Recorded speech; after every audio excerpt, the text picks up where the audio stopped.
What's up guys, it's Glow here, and we coming back with another video. Today we are hopping straight into it. We are doing another reactions. I know y'all been loving them, and today we got a banger.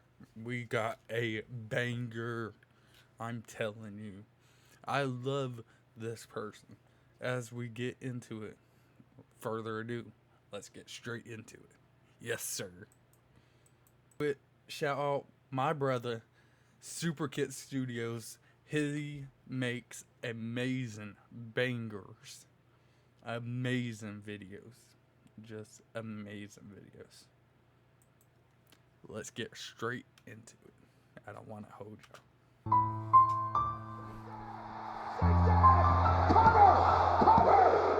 We got us a new world champion! A new champion! Dolph Ziggler has cashed in Money in the Bank! I've seen Dolph do great things in the past. This was his greatest night. This is what I love, but you know what? Sometimes things you love don't always love you back.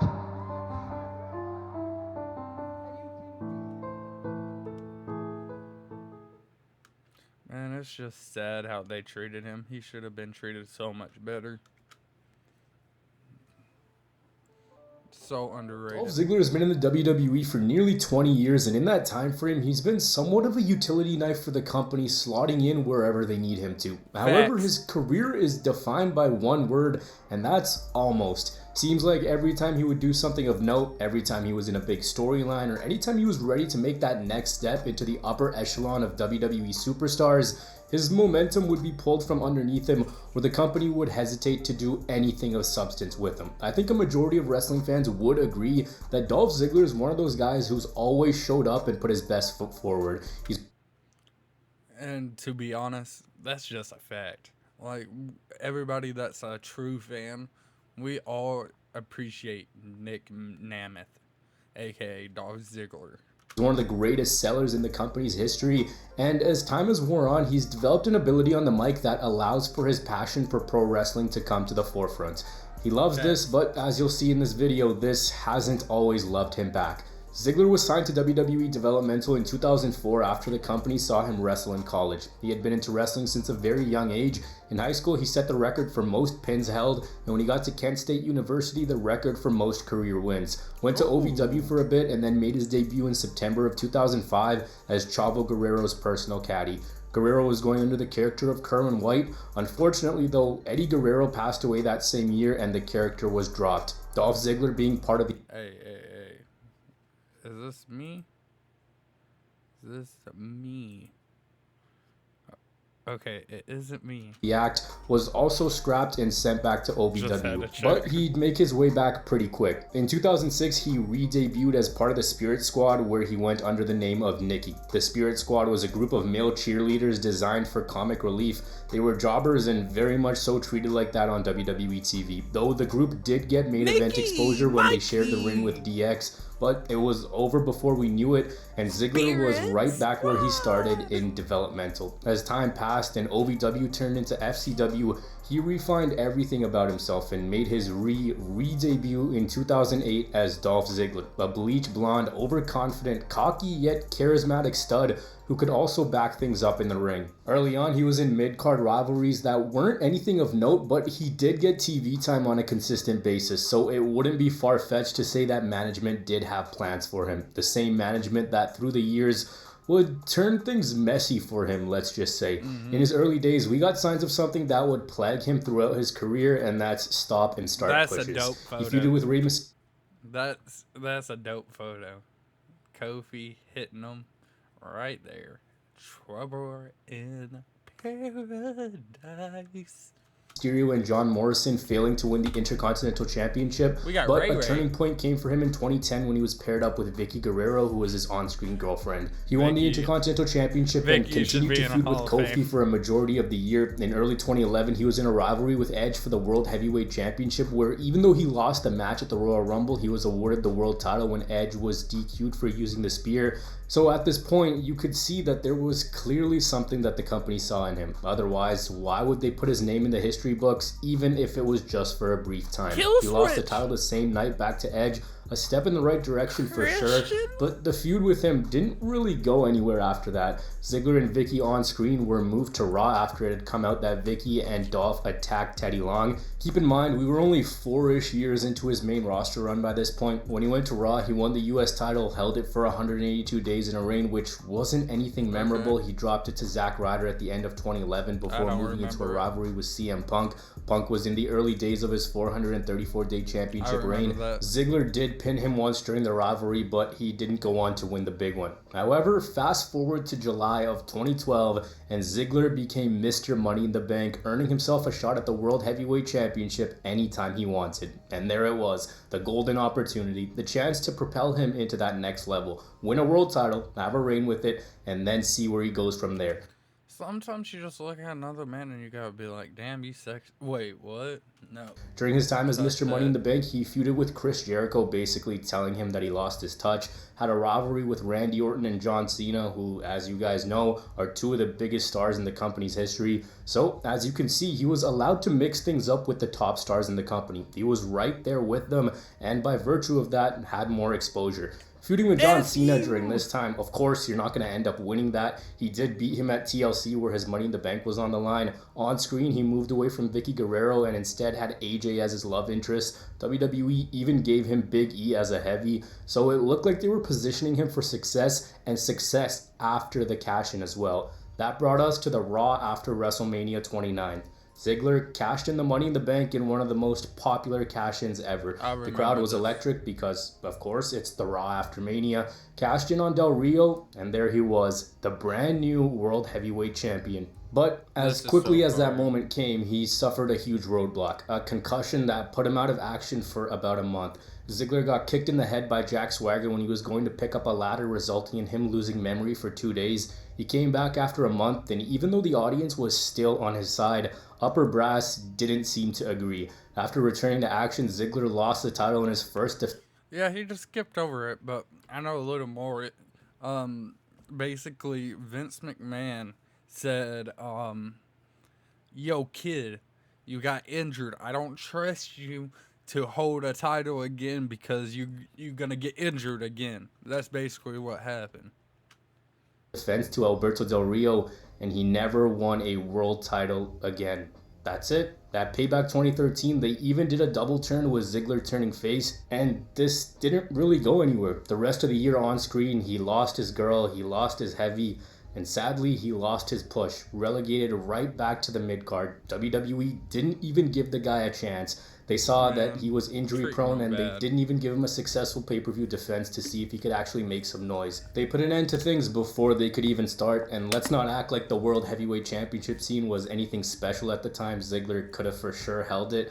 Anyways, he spent the rest of the year in the mid-card, failing to win the US and Intercontinental Championship. Come year's end, forget main event matches, he wasn't even on the main card. He was losing to Fandango on the pre-show of TLC, where 1 year previous at that same event, he was wrestling the company's golden boy. Continually falling down the pecking order, not a priority to the company by any means, and it looked like it was all but over. However, a moment presented itself. Opportunity came knocking, and it came at the end of 2014. My boy Christian. I love that theme song. Just, when Ziggler was part of Team Cena at Survivor Series. See, the company had been running a storyline where John Cena and anyone who dared to align with him would get unfairly treated by the bosses. Cena assembled his team to take down the Authority, and it was Ziggler who didn't play much of a role going into the match, but when we got to Survivor Series, it became the breakout performance of a lifetime for him. Everyone was eliminated for Team Cena except for Dolph Ziggler, who overcame a 3-on-1 deficit in a star-making performance. From his selling to his ability to make you buy into the match, he had proven that he could get fans. If y'all never seen this match, go watch it. He cooked. I mean, cooking like James Harden. Like Steph Curry. You know what I'm saying, boys? Invested with his work. Even though the large talking point on that night was Sting's WWE debut, Ziggler had risen up once again. Now, that was actually supposed to be Roman Reigns in Ziggler's spot, but he was injured.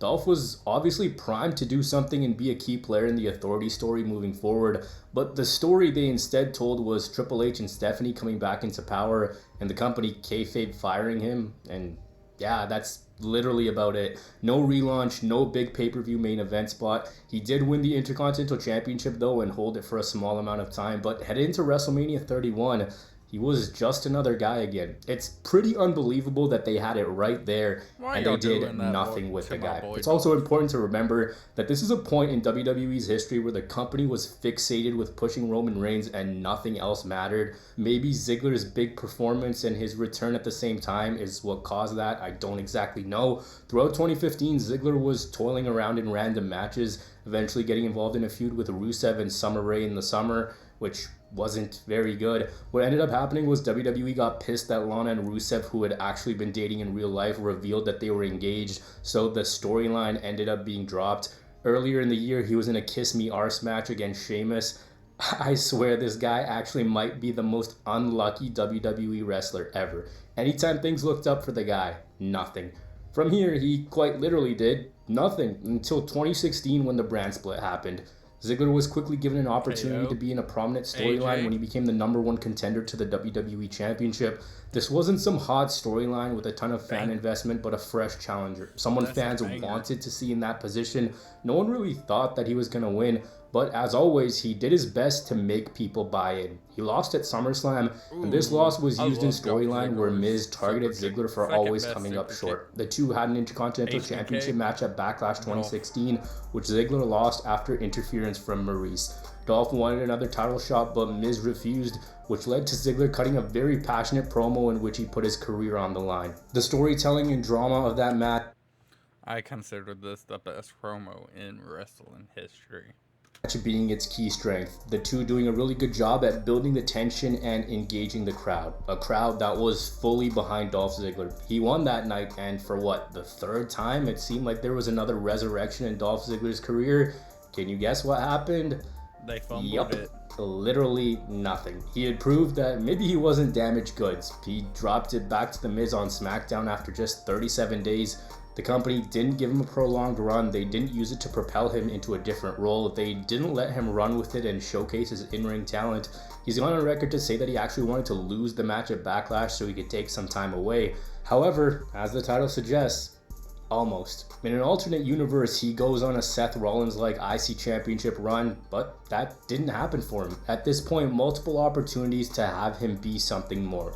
The thing with him was that the fan support was always there. His heart was always in it, and he could play whatever role you needed him to. Like the next year, when he started to blame the fans for not respecting him as much as he deserved. So his reaction to that was, okay, let me give them what they want, and he'd come out impersonating other WWE wrestlers, from John Cena to The Undertaker and Shawn Michaels. The impersonations weren't received well, with many calling them some of the worst segments of the year. Don't think I'm telling you any tales by letting you know how much his career had stagnated up until this point. Lost, confused, a star that could have been.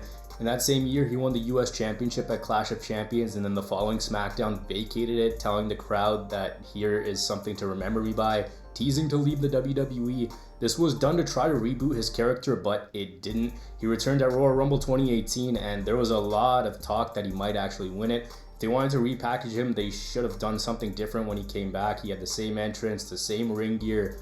It was just the same Dolph Ziggler. In 2018, though, he did have high points. However, with Brock Lesnar in retreat with the Universal Championship, Raw needed something to carry it, and that was Seth Rollins and Dolph Ziggler. When Drew McIntyre arrived on the scene, the two became a focal point on Raw. It was that Shawn Michaels and Diesel dynamic.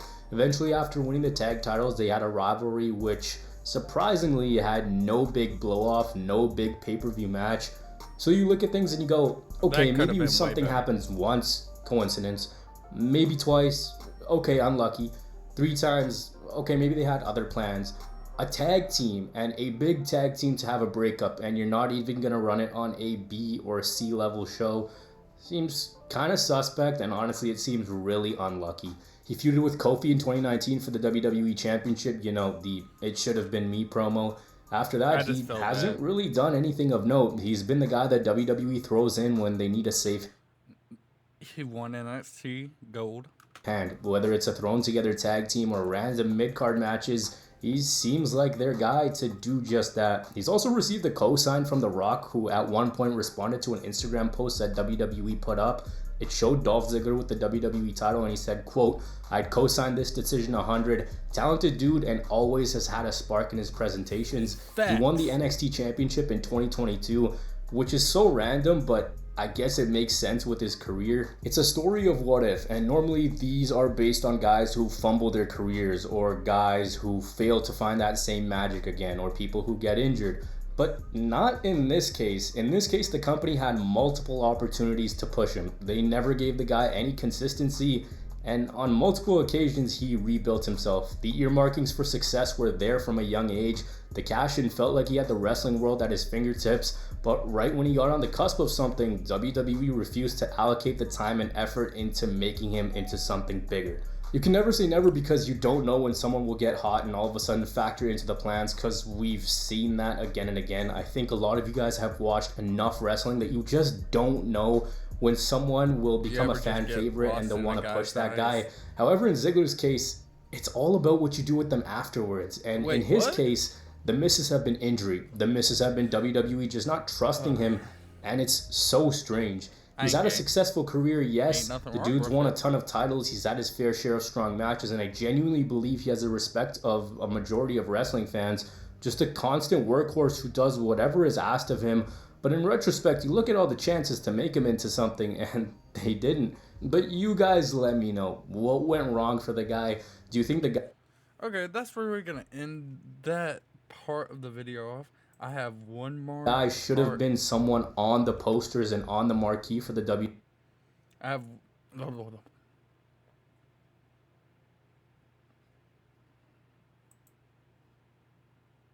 And guys, we're gonna end it off here because I just wanted to show y'all. It's not he didn't make it to the main event. He is the main event now, and I'm happy for him. So I'm glad. I love y'all, and I hope y'all eat y'all vitamins. Kisses. See y'all later.